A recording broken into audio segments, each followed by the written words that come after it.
Hey everyone, this is Christian Deron. I'm going to prepare you guys mentally, okay? The subject that I'm going to cover is pedophilia in Islam. What Muslims do not want non-Muslims to know, and what Muslims do not want new converts to know about Islam. They try to hide this all the time. Now, this is really making me sick already.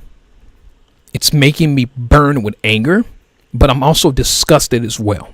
This is going to be a very grotesque topic to cover. I have nieces and I have nephews, so it affects me, and I'm trying my best not to internalize it. But it saddens me to know for centuries that African women have been raped just because they are non-Muslim, and I just get sick to my stomach when I think about the female genital mutilation that is acceptable in predominantly Muslim countries in Africa.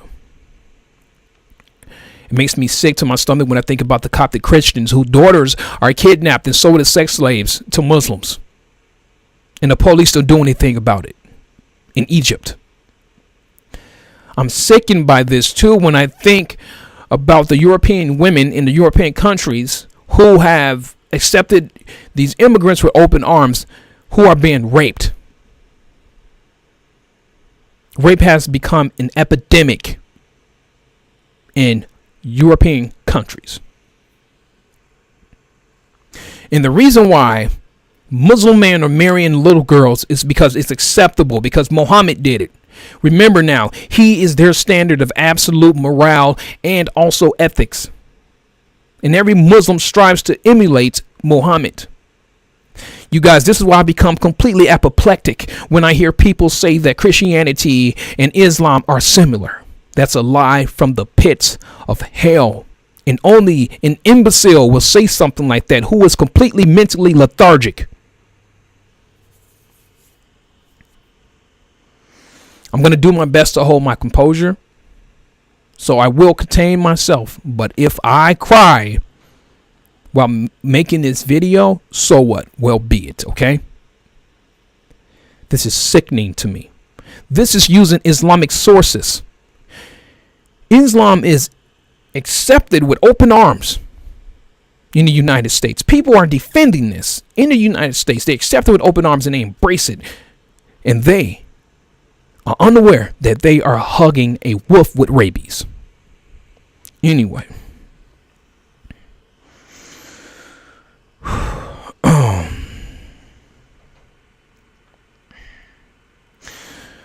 So Muhammad married a 6-year-old Jewish girl named Aisha. And since she was too young, at the age of 6, he would thigh her. And what do I mean by thighing her? He would take his penis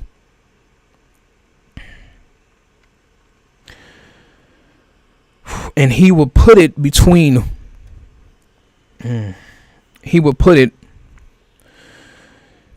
her thighs and massage his penis against her thighs until he orgasmed. I want you guys to listen to what a committee, okay? What a committee of Muslims said about this. I read verbatim.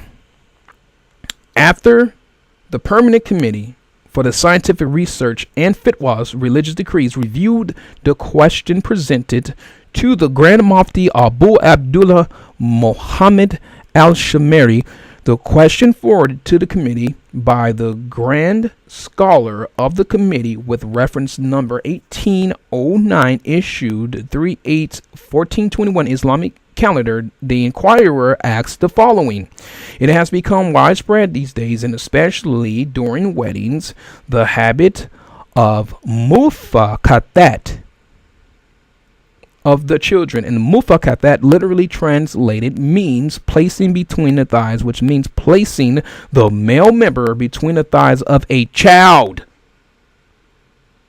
What is the opinion of scholars knowing full well that the prophet, and peace and prayer of Allah be upon him, also practiced the dying of Aisha, a 6-year-old girl, the mother of believers, and may Allah be pleased with her. After the committee studied the issue, they gave the following reply.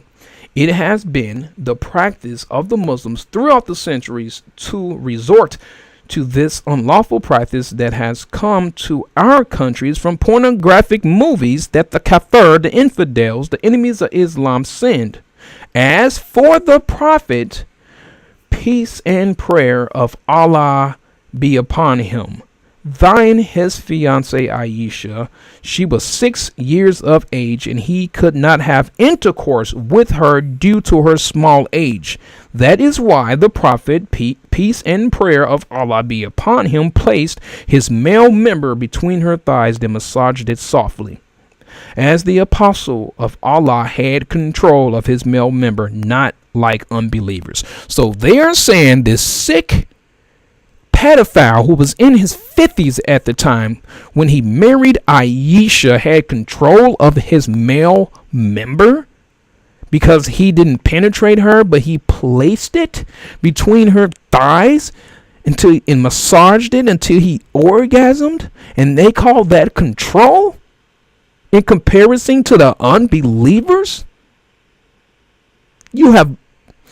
This is the mental depravity. This is so this is sick. I wanted to say depraved, but this is way beyond depraved. This is sick that they actually said he had control of himself for him raping, basically still molesting a little girl. And remember now, when she turned 9 years old, he penetrated her. A 9-year-old girl he penetrated. 6 years old when he was thawing this little girl. A little girl. And these scholars, their muftis, are defending this. This is a committee of Muslim scholars are defending this, and they are holding this man's actions in high regard, high esteem.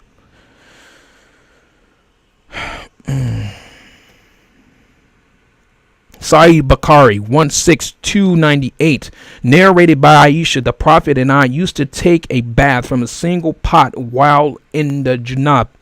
During the menses, means she was on her menstrual cycle, he used to order me to put on a izar, a dress worn below the waist, and used to fondle me. He still thied her. He would suck her tongue in Abu Dawood 13:23-80. This is why Muslims are doing this. This is permitted in Islam. This is sanctioned. This is condoned. This is practiced. This is cultural. This is why I don't want Islam in the United States. And people are accepting this with open arms and embracing it. You cannot defend this.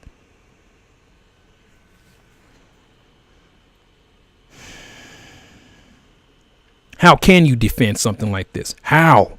And if you do defend this, this just shows how sick you are. And you definitely shouldn't be in the United States. You definitely shouldn't be in the West. To be honest with you, let me stop. I was about to cast a judgment. You definitely should not come to the West whatsoever if you believe that this is okay. You guys, I'm going to make this a short video because I'm getting really pissed off and irritated. You guys have a good night.